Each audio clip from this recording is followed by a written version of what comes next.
It's all good. Happy Tuesday to everybody. Hi, Rodney. How are you? Doing fantastic. How are you?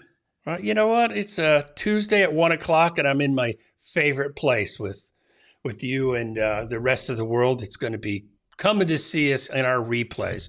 Before we get started, my name is Andy Elliott. I'm a real estate agent here in Williamson County, Tennessee, and I am talking to my best friend Rodney Wilds, who is a loan officer, also in Williamson County for First Trust Home Loans. So always start out the same way. Did you have a good weekend? I did. Fantastic. Played a little golf, got out in this nice weather. How about you? I watched a couple of movies. I waxed my vehicle. Nice. I just, nothing, no big deals. So interesting. So there's been a little bit going on with interest rates, it seems to me. It is. It's a lot's going on. It's turbulent. Should I play my zombie screen? I think that'd be a great intro to our rate.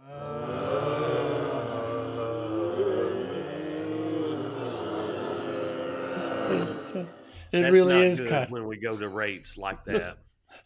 So let's start like we always start every Tuesday with Roddy talking to us about money and rates. Here we go.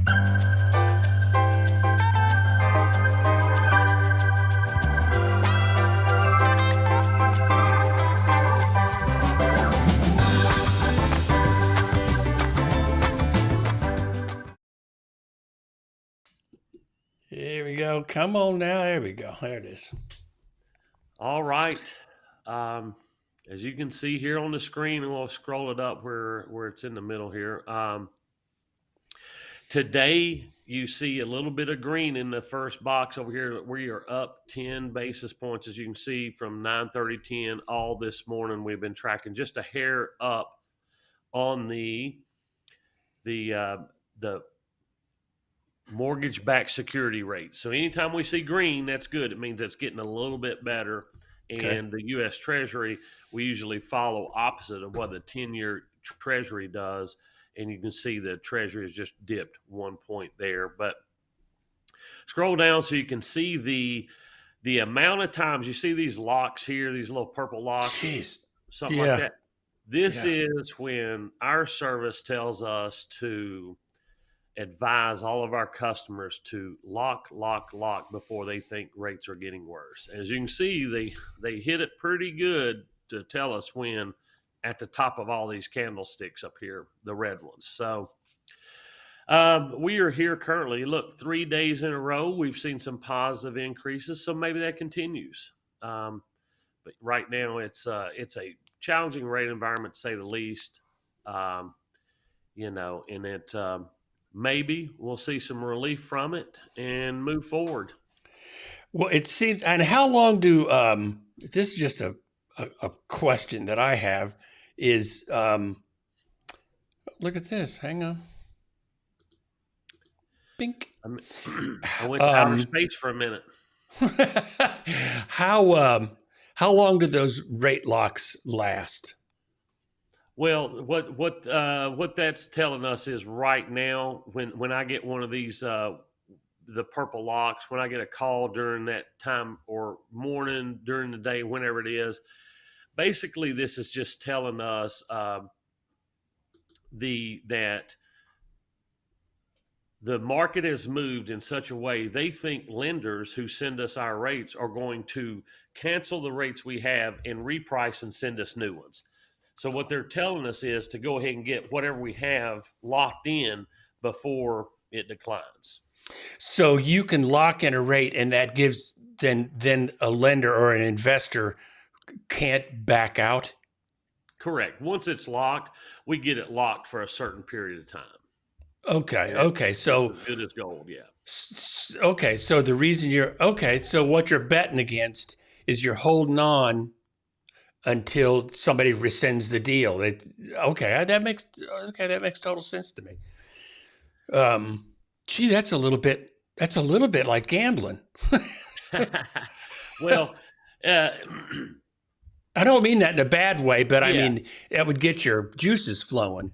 Yeah, if you're, I always suggest, when we're going through this process, I can't tell you what's going to happen 30 days out, but as you can see there, this company is very good at telling us what it's doing daily and maybe tomorrow, so at least we can take advantage of the current situation that we're Right. facing when to lock. Yeah. And so, that's well, and do you have an opinion or do you have any thoughts on hitting that 8%? Because you did call that a few months ago. I don't know if I have an opinion anymore, Andy. It's I think it's a little artificially high right now. I think it's artificially high, meaning that some of our technical indicators should show us a little bit better in rate. So, but I think the government is doing what they need to do to stop inflation, Yeah. Yeah. and I think they're still concerned about the housing market because up until recently, you couldn't have anything sit on the market for more than 38 seconds. So, Right. um, Yeah. And that brings us into the topic for today. I had to change it real quick at the last minute, but meaning I had to change our splash screen. But what we're talking about today is Freddie Mac has now introduced a way to match home buyers with down payment assistance. Is that essentially correct? yes, it is. Yes, that is it. Okay. It's what is it? Something one, lenders one. DPA 1 is what I'm Yeah, seeing, down payment DPA assistance one. 1. Yes. And before we jump into that, if you can, or maybe we can wait. You just tell me what you want to do on this. But the real estate industry is going through there's some big changes occurring. Now, what's going to happen on what I'm talking about specific are the lawsuits Mm-hmm. that are taking place. One of them is happening like now, Right. and it's preparing to change how the real estate business is done. And the situation is such that home buyers are going to be in a really different place depending on how this lawsuit, number one, how the lawsuit goes and how everybody responds, because you don't know how things are going to end up. It's really iffy. Right. But Yeah. I mean, it is really iffy. However, this is all I'm going to say. Rodney and I have been talking about Philip. Hey, how you doing? Phil the Pill. Hi, Wendy. We've been talking a lot about assumable loans only because that is the one view into being able to get from 8% to 3% or 4% or whatever. That's essentially what a assumable loan can do if it's available, but it's few and far between. And then this Freddie Mac coming up with down payment assistance for people. It's almost like everybody's laying the groundwork for helping home buyers. There's a new app that I want to talk about before the end of this. So, but you take it away, Rodney. I just wanted to set the stage for. It seems like players are stepping up to assist what is going to be a challenging market. That's what it looks like. Yeah, I like that setup there because it's I feel the same way. I feel like we've talked about it for a while that the government's made several things over the past few years to help the home affordability, right? With the LLPA adjustments we've talked about, making it easier for lower credit scores to get loans. The lowering of FHA, the mortgage insurance, it was immediate, 40 basis points help on everything. I forgot all about that. Yeah. So this is right in line with what you're saying, Andy, is that I think the government and the big players are stepping forward to say, we're going to provide some assistance in home ownership. So, and then of course, this is what they do. So it's awesome. But jumping right in, it's a basically a tool from Freddie Mac that lenders and buyers can go to this site. And right now it's saying they've got 48 states. Of course, I haven't had time to check all 48 states, and I don't. And the good thing about this is like I lend in other states, but I only know Tennessee as far as their down payment assistance programs. Since I don't live in Georgia or Florida, I am not familiar with their state bond programs like we have here. We've got several here that I've used for 20 years. So what this tool does, it gives me the access and the customer the access to see what's available in states that we may not normally work in. Or for a buyer, a state that they may not live in. So we'll jump into it and kind of go through it and talk about the 10 points here that they've done. Obviously, they've launched, it's called DPA1, and DPA stands for Down Payment Assistance. So DPA1 is looks like it's a trademark by Freddie Mac for their website. And basically what it's there for is you go in, you plug in your information, and it gives you up to 3 choices that are available for you. Okay. And then it basically matches you up with the program available in that state. Why is it important? Down payment is the largest hurdle to home ownership. Consistently, that's what holds people back. And even if they could do it, it's such a stretch that it's too scary to, I want to say jump off the fence, but to jump in the pool, whatever. It's scary. Yes. And DPA1, they call it a one-stop shop.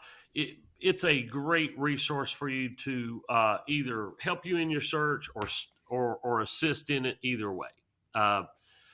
It's obviously point number 5. It makes it easy for lenders. It is going to make it a lot easier for me to be able to know what that program is and let me research it and see if it makes sense for the customer to do it, right?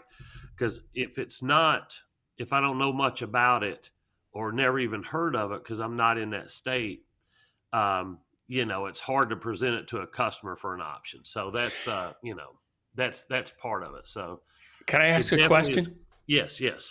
Does that tool scrub for everything? And I mean, like in Tennessee, the ones that I'm not familiar with 100% of them, but there's a few, I want to say less conventional, like housing fund. That was big years ago. And gosh, I haven't heard about that in a while. Right. And there's THDA, which is well promoted. Mm-hmm. But that's more of, I want to say local, but I mean probably local to Tennessee, right? Housing fund, for example. The THDA is Tennessee Housing. That's right. Pretty much you have to be in the state of Tennessee. And housing fund, is that a local thing too? Yes, that one would be in there if it meets their criteria. Got it. That's the good part about it. Yes, it's going to do some qualifications, but it's more or less going to help you point you in the right direction. It's by no means going to a fail-safe thing, but it's going to give you 3 programs that you should be highly looking at.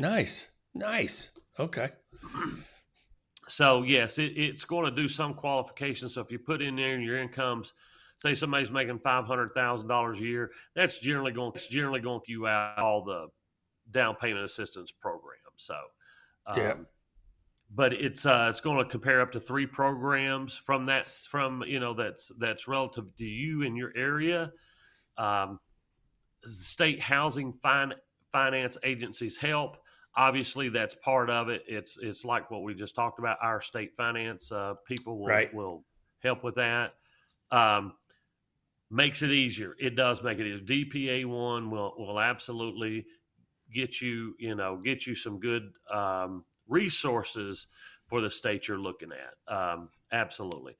It's available now at no cost.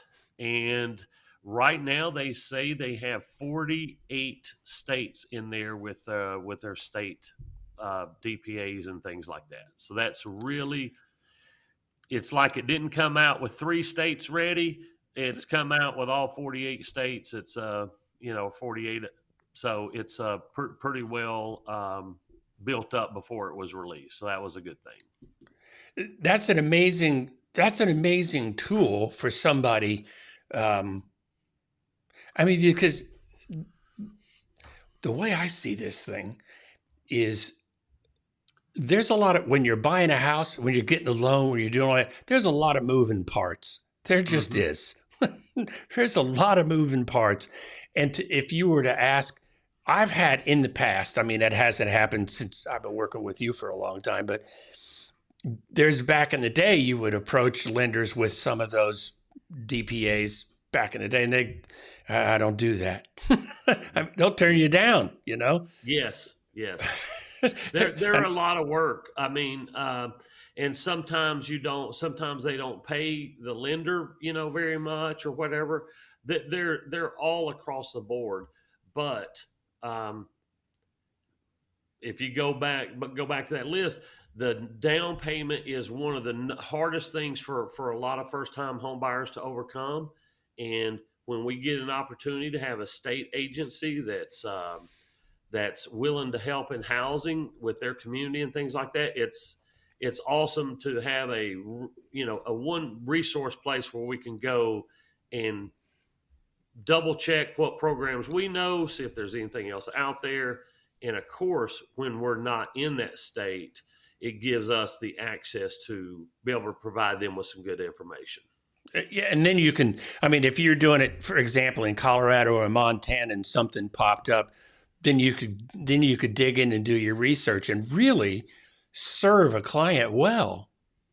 Yes, I mean, I had my underwriter here did one for I think it was a Chicago, some kind of out of Chicago housing, something like that. And we're not, we don't do a whole lot of loans in Chicago right now, but we were able to figure out their down payment program and able to help a couple of customers with that, which was, pretty cool when, it actually works and people get helped, And there's still, of course, I'm sure that there's going to be qualifiers. It's going to be probably, what are the basic limits on down payment assistance? Probably there's income limits. Yes, most people say if you're getting a down payment assistance, they're either going to tie it to some kind of percentage to area median income, right? Maybe 100%, 120, 80% of area median income. So you look at whatever area you're in, and then kind of figure out what the people are saying. Like, okay, well, we don't want to make, they usually have acquisition cost, and they usually have,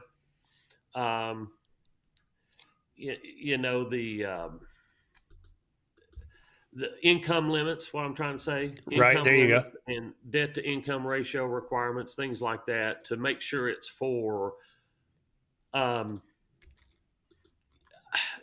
you're basically not necessarily first-time home buyers, but people who need assistance with their down payment.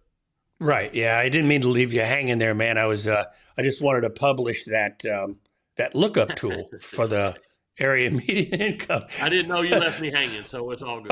Okay, good. Oh, then, okay, I didn't then. Well, that makes me think then.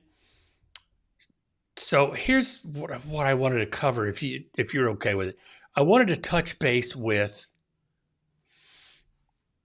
we've kind of touched a little bit on how companies, and it looks like the government, is acknowledging it's going to be difficult for home buyers moving forward for a little while, at least for a little while, until, I don't know, home prices I don't see them ever coming down. But interest rates, I expect those to come down for sure. But I see where there's going to be difficulty for home buyers to get that house. The affordability factor, if you look on Realtor.com, affordability it's painful. It's really tough. So here's a company, and this is what this is just a visit on the topic, not to get into it in depth. But it is a company called Rome, and I'll even publish the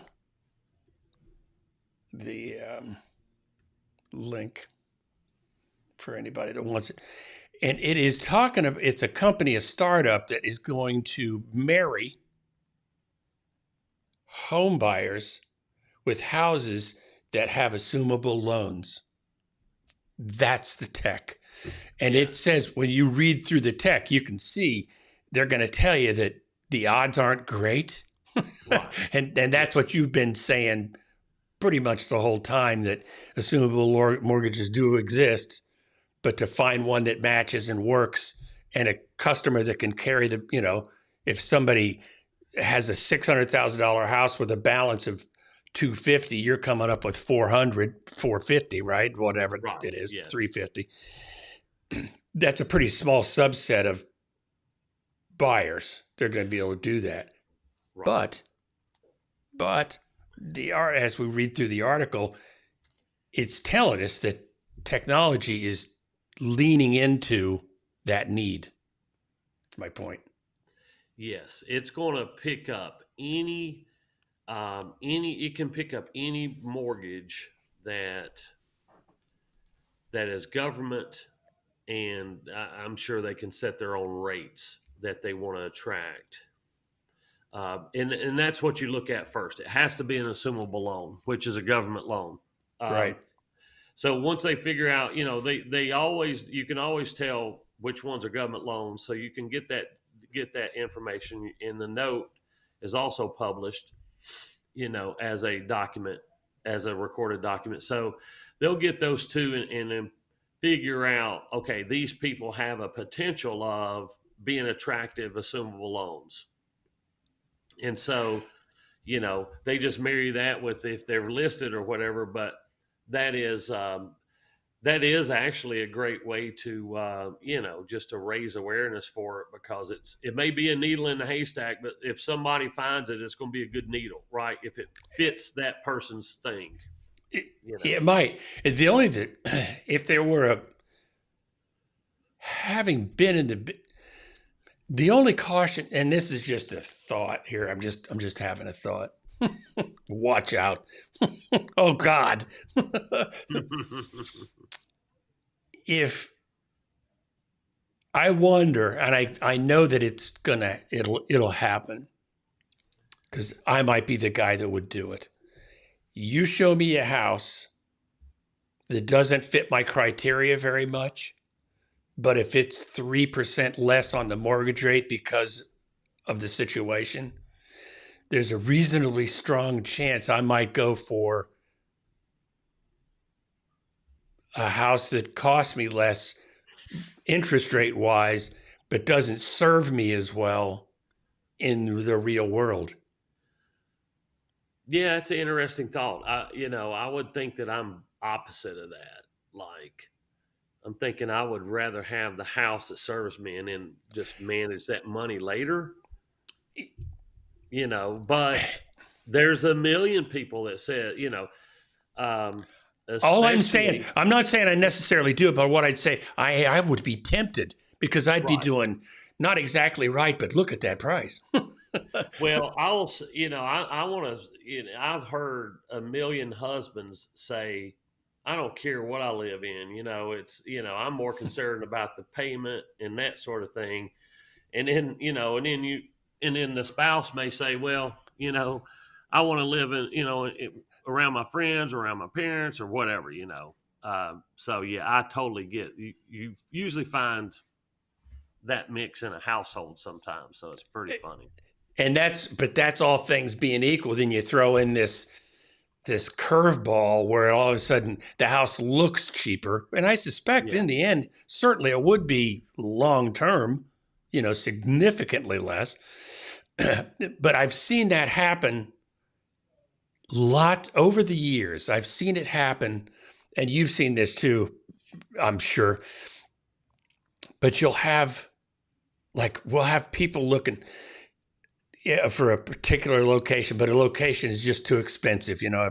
if somebody's price range is in the 600s and they're looking in Brentwood, well, they're going to have to at some point realize 600 is not going to get it done, and they're going to have to start looking at other neighborhoods, right? But then they'll find this house they're used to looking at 3 bedrooms, 2 baths, and maybe a 200 square foot bonus room or not. That's what they're used to looking at. Then they drive to some place like, and this is not a shot, but like Lewisburg or someplace that's way out there. And all of a sudden it's 4 bedrooms, an extra 1,000 square feet, a walkout basement and a garage, two-car garage. And they're going, man, I love that. And they fall 5 acres. Yeah. They fall in love with the house, understandably, but they still work in Nashville. Mm-hmm. And they fall in love with this bigger house for less dollars. And I've seen it where it's like, are you sure? Are you sure that Lewisburg is good? But look at that house, And 6 months later, they're bitching, because they're stuck in traffic and the sparkle wears off, is all I'm saying. Yes. Yeah, yes. Driving, if you put yourself in a position where you're driving an hour or something every morning or something, but yes. Yeah. I lived in a house when I was in Colorado. The reason I can testify to this is because we kind of did this back in the day. It was 5 acres in Colorado Springs, but we were 20 miles out. It was because that's where the 5 acres was, right?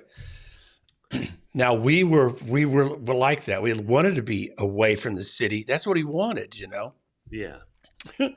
And everybody out there, you would know some of your neighbors, but necessarily you weren't friends.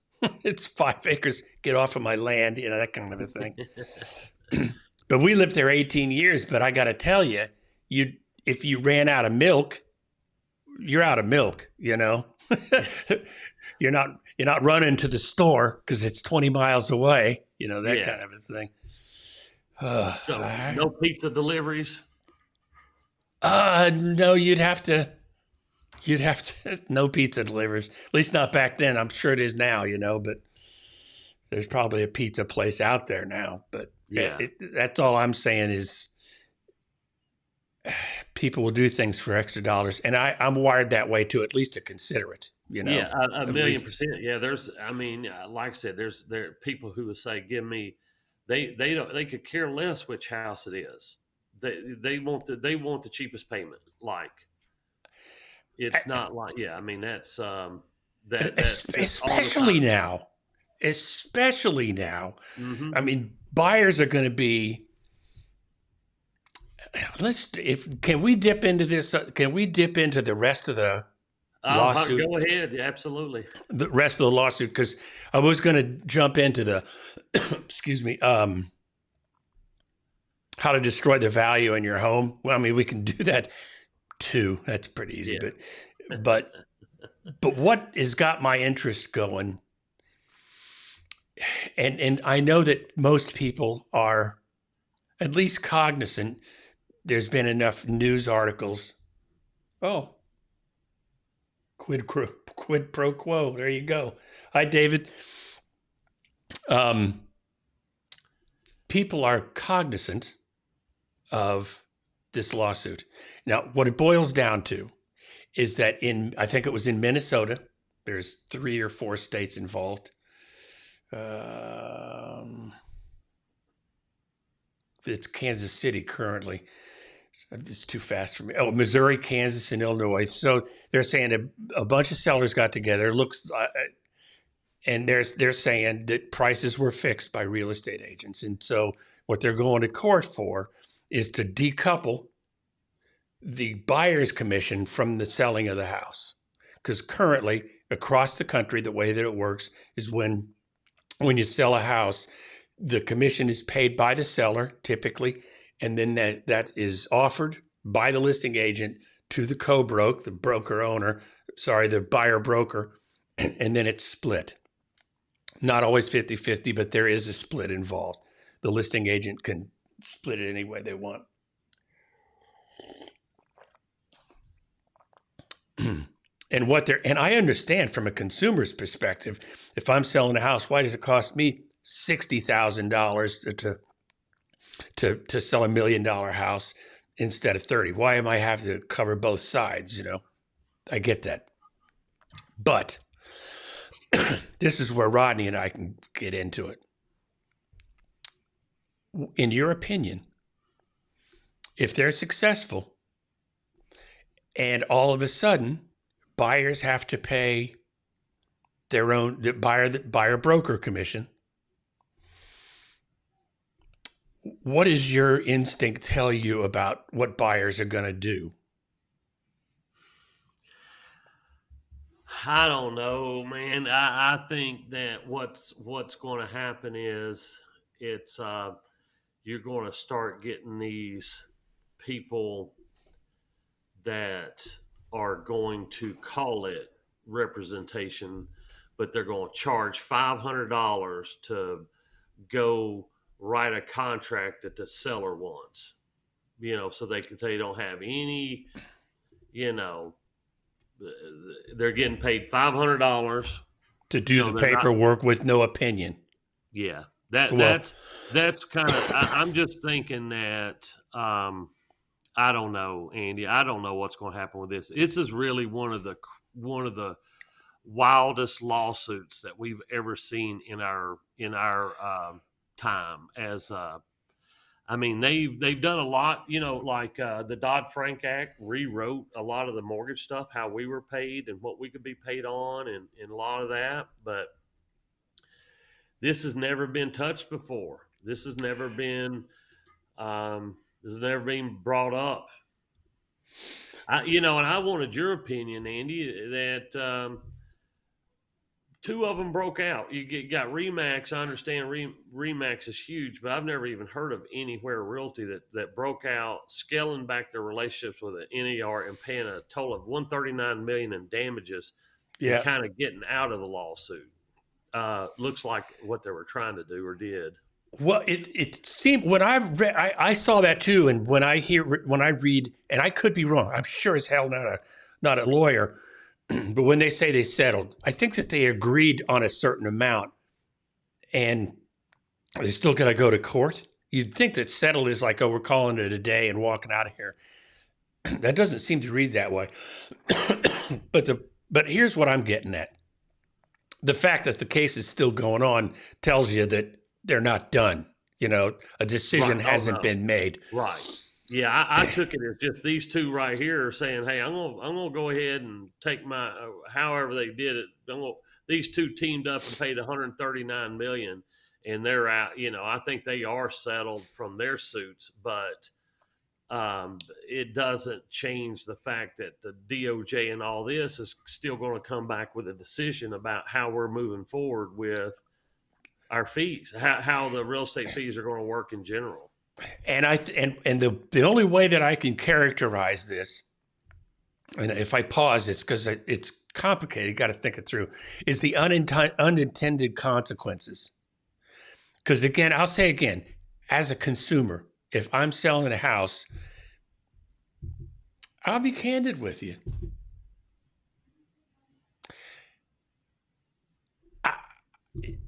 As a consumer, I can understand how people would feel that it's not fair. That's my least favorite phrase in the world because there is no fairness, but it doesn't seem logical, that we're having to pay both sides of this thing. Excuse me. But if here we have, let me button it up this way. We've got house prices up here. Mm-hmm. We've got interest rates up here. It's skyrocketing. From just a couple of years ago, home prices, I don't want to say that they've doubled. The median is not doubled, but they've gone up a lot.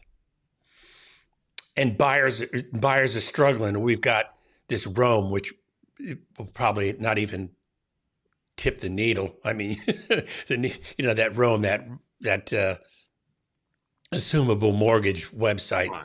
Yeah. It's not even going to hit the radar, but it's there, and if they're doing it, somebody else is thinking about how they can compete against them. And then you got Freddie Mac, the government, saying, hey, we'll put together a program to help you get down payment assistance. Come on in. The water's fine. They're, and they've moved all these other numbers around that, frankly, I forgot about. Thank God you're the lawyer or the lender and not me about the different rates. Everybody's trying to help the buyer. Now, with this one, is going to set all of those efforts. They're going to flush all of the efforts. They're going to into the toilet. That's it's weird. It's going to be wild to see how this. The thing about it now is it's easy and it works. You know what I'm saying? It works. It works. Americans buy houses and can trade houses, sell and buy investment property, and it's a system that has worked since it is. Now, I think that I can't help but, in me being transparent, I can't help but to think, like today in this area, it's, when houses in any area are $1 million, okay, now you're paying, $30,000, right, to list it and $30,000 to sell it for a what you call I want to say a normal house, right, in this area. So that's where I think some of the issue is coming in. It's like, wow, now it cost me $60,000 and it took less than 8 seconds to sell my house. And I think that's where part of it is, because it's like, should a mortgage person or a real estate person sell 10 houses a year and make $600,000? You know what I'm saying? I'm like, is that? So I think that's part of it. It's the, the amount of money it is, because it's a percentage. Yeah. Is probably stinging people more now than it ever has, because it's so high. And what you're telling me is it registers, and that's probably where the lawsuit comes from, is that perspective, right? Because you're just confirming with me that I understand why they would feel that way. But if I can dodge and parry with you on that,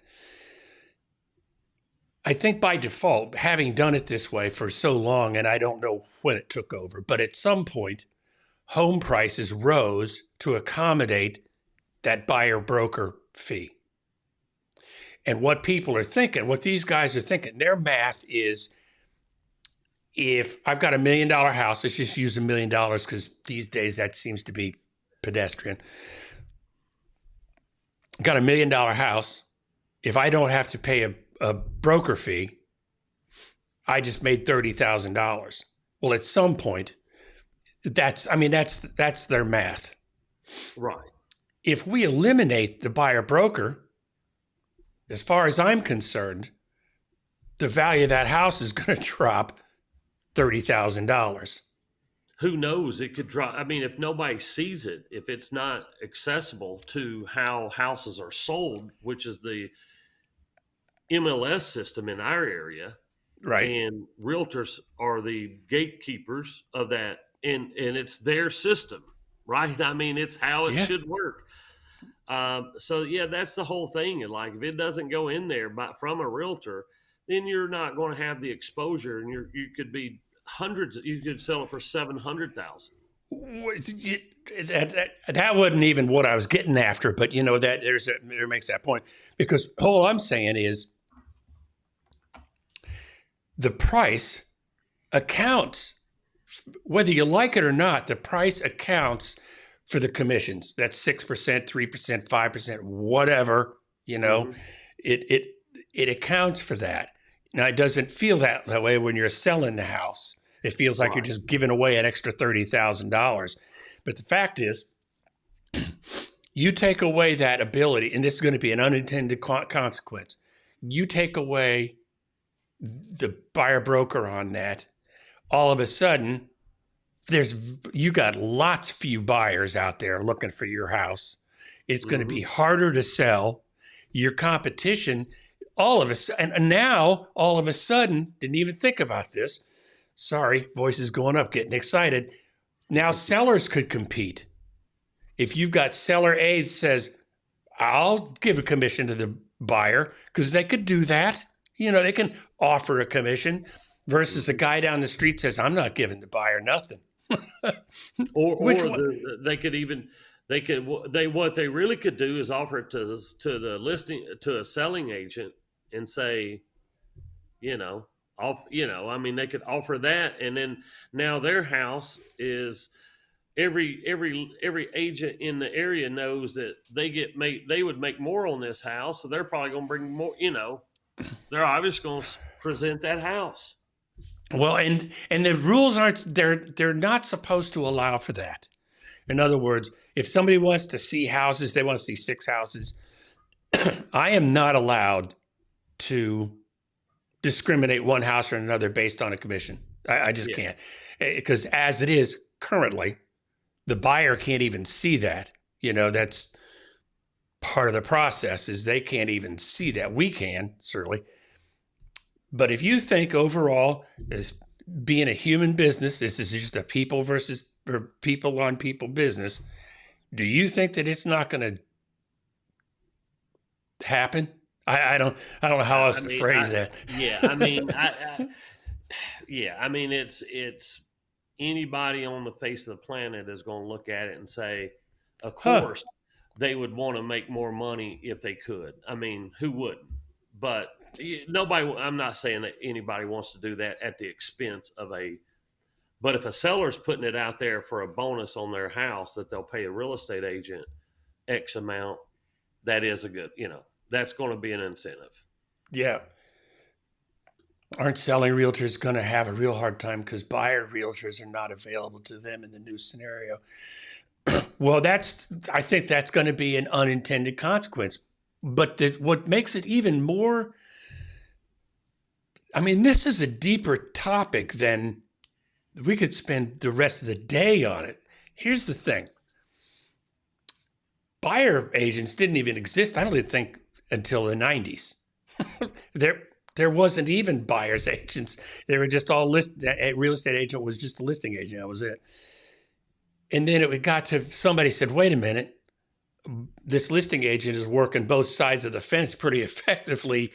That's not consumer friendly. So that's where the buyer agency came from, was to protect the buyer coming in, right? Well, this is going to send us back to the Stone Age, where if I have a buyer and they just don't have the ability or the will to pay a commission, they're going to try to go straight to the listing agent. Now, my question is, and I trust all listing agents, I do, is that in their best interest? I think there's a chance that maybe not. Again, that's just an unintended consequence. Yeah, this is going to play out. When are they? I thought we were supposed to be having a deadline on this, or the trial was about over. No, it just started just a few days ago, like last. Okay, so the 28th or something, whatever it was, whatever it just started. Okay. Yeah, like last Tuesday they did their opening summaries. So because I'm trying to think this through, before I stick my foot in my mouth.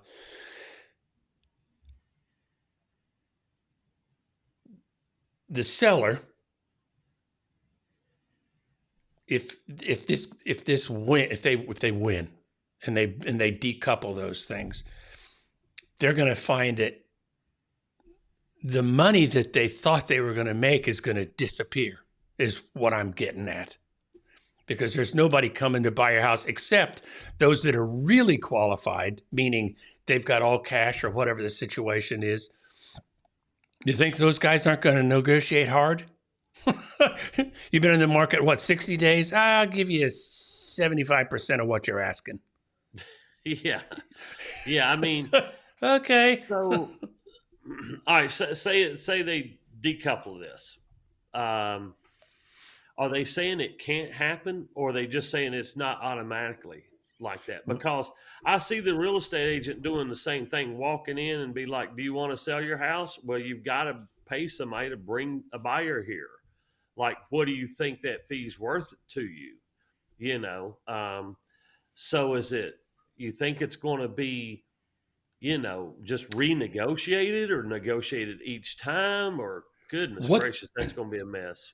It's going to be a mess, at least initially, because what seems to be the issue at play is the NAR rules, National Association of Realtor rules. In order to use the MLS, the rules were that you had to offer a buyer broker commission. And now there's a lot of backing down off that. Okay, you can offer 0. And they thought that would put everybody to make everybody happy. Well, it didn't work, Right. I'm trying to find it. There's something specific on that. But they're now allowing in a lot of places where you can put 0 in for the buyer broker. Well, what that means is now the buyer agent, if I was buyer agent, say I'd be happy to help you buy a house, but if we can't get a commission, and it's written in his contract already this way, if I can't get a commission from the seller side, then you owe it to me. If it's a $500,000 house, that's $15,000, right? It is going to be a lot harder to get those people to sign to where their chances of paying $15,000 because of this has gone way up. It's going to be way harder. Right. And that's the whole going back to the point about the number one thing that stop people from buying houses is down payment. So now if they're having to pay down payment and a realtor fee, that's not going to work. I mean, it's and so the commissions would be wrapped into the closing cost. I mean, that's not down payment. That's a whole separate, right? Wouldn't I be right? It'd be the proper terminology. Yeah, I don't know I don't know. I haven't ever seen commissions come. I've never seen commissions come straight from a buyer. Yeah, it comes. I've seen it because sometimes back in the past we've had to make up a difference of, if they're offering 2, they've had to contribute 1% on the closing statement. You would see that as a debit, so I can see it that way. But this article indicates when this is where you come back in, flying in with Superman cape on. How would you do this? It says advocates. There's so much more on this. Advocates are calling for decoupling, and possibly including that fee in the financing of the home. If an appraisal's a problem, you couldn't do it, right? I mean, it's actually. I would have to look and see if Fannie Mae considers that a closing cost that's acceptable. I don't know it is. I'm assuming it is. I bet you, I'd have to bet $5 that there's a rule change coming if that's not the case. I mean, based on this stuff. Yeah. I know they can pay, they don't have an issue with the, like a transaction fee or an admin fee, something like that, the buyer's been able to pay. But like VA, I can tell you right now, VA is going to come out and say, under no circumstances a veteran is going to be able, I'm betting, it's just my guess, but. At first blush, you would think that VA wouldn't even allow them to pay a broker fee. Yeah, I mean, right. That's what I'm saying. I don't think that I think that stuff like they're definitely going to, the government loans may come out with stricter. Wow, that's interesting. That means if this goes through, based on what our conjecture here is, that a VA loan would just be, don't, if you're a buyer agent, don't call me, because Yeah, it's well, I mean, it's that's yeah. I mean, what are they going to do? I mean, this is I just don't see it. It's like you go out and look at 6 houses and 3 and 3, and then they choose one that the realtor's not involved in, and then this. I'm gonna read this, and then you tell me if we're done here. But I get this. Yeah, we can wrap it up because honestly, this is one of the most interesting things that we've seen, and we'll probably sit here and talk about it till 9 o'clock tonight. So, well, let me just add a couple of thoughts, and then you just give me the high sign when we're done. In an email to Axios, the representative, and I put this link on there for anybody who wants to see it. In an email to Axios, a representative from our National Association of Realtors said the rules and system benefit customers and the market. They note compensation is always negotiable, which it always is, and that commissions fluctuate depending on the market, and they do. It's like if you go to East Tennessee, they're different. I mean, you can call them, they're not standard, but conventional, I think, is probably a fair term. It's different than it is here, and that's just what it is. And I said, changing the rules would jeopardize consumers' equal access to homes for sale. Yes, it will. Affordability, absolutely, and stability of the entire housing market. Changing the structure of fees could make it harder for cash-strapped buyers, which are most buyers cash-strapped? Probably not, but a lot. I mean, right? well, I mean, if they're looking at new first-time home buyers, their number one, like you said, we got to keep going back to it. The number one thing is money. They need money to get in, and that's their biggest challenge.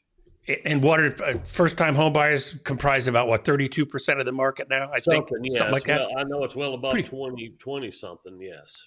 Well, you take any market and slice off 30% of it, and it's probably going to have an impact. That's my guess. Yes, I mean it's. It's like if it's handled poorly, this could go bad. Like if everybody don't work together and come to a reasonable solution that can everybody go to. Yeah, so I think that in the end, something's gonna happen. Boy, how profound is that? Something's gonna happen. We got to have one Captain Obvious statement during the show. So we got it. I just got it. Okay, good. But then it's gonna fall apart to whatever degree that's gonna happen, and people are gonna wake up and go, oh, wait a minute, this doesn't work, Yeah. Because in the end, I'm gonna end my diatribe this way. Well, no, I won't either. It's a matter of what people think they're going to save by not paying that commission. And I get it, but there's more to the story. Yes, it's like a little Pandora's box for us here. That's going to be interesting is the best word the fairest word. Don't like that word. It'll be interesting to see what people learn, Yes, I mean it's. I get it. I know what they're saying. I get both sides of it, but it's. Like, I do. But people don't. I'll end my thing with this. You make a really good point when you say the reason house prices are what they are is because of our current system we have. And that that is already included in that price, but the Realtors Association and the MLSs that they create and things like this, they work a system to sell a house, so it works. It works. It has worked. Now, does somebody when they sell this $10 million house? Is it worth $600,000? When they sell it, that's. I think that's where everybody's getting the questions as like, I don't know. I think there's just so much going on with it, but it's going to be interesting. I think that the way to sum it up is something that you've said for a year now. Excuse me for the cough. That when the markets change, when something happens, like when Jerome Powell makes a statement or rates go up or down, it's over the months in past, and nothing much happens to the stock market or the rates. You've said the professionals that do that, they've already factored that in. Mm-hmm. That's why they're not shocked. They've already factored that in. I'm saying up to now, the commission being included on the seller side and financed by the buyer, which is the point, has already been factored in. Right. And, yes. And so. And it's part of the reason that the houses are increasing and all that stuff. It's the whole system that makes it work. Yeah, it does. I'm exhausted. Rodney, that was fun. So we'll maybe next week we can talk about how to ruin the value of your house in a year. That sounds fun. Easy. That's okay. Easy. Where am I? There we go. Hey, listen, I want to thank David for stopping by. I want to say hi to Philip. If Angie's out there on currently and just not commenting, or if she's on later, I want to say hi to her. I want to say hi to Wendy and anybody else watching. If you have questions or concerns, especially for lending now that Rodney's got a view into all 48 states, our contact information is going to be in the comments or in the description box below. So see you next week, Rodney. See you next week. See you, buddy. Bye. See ya.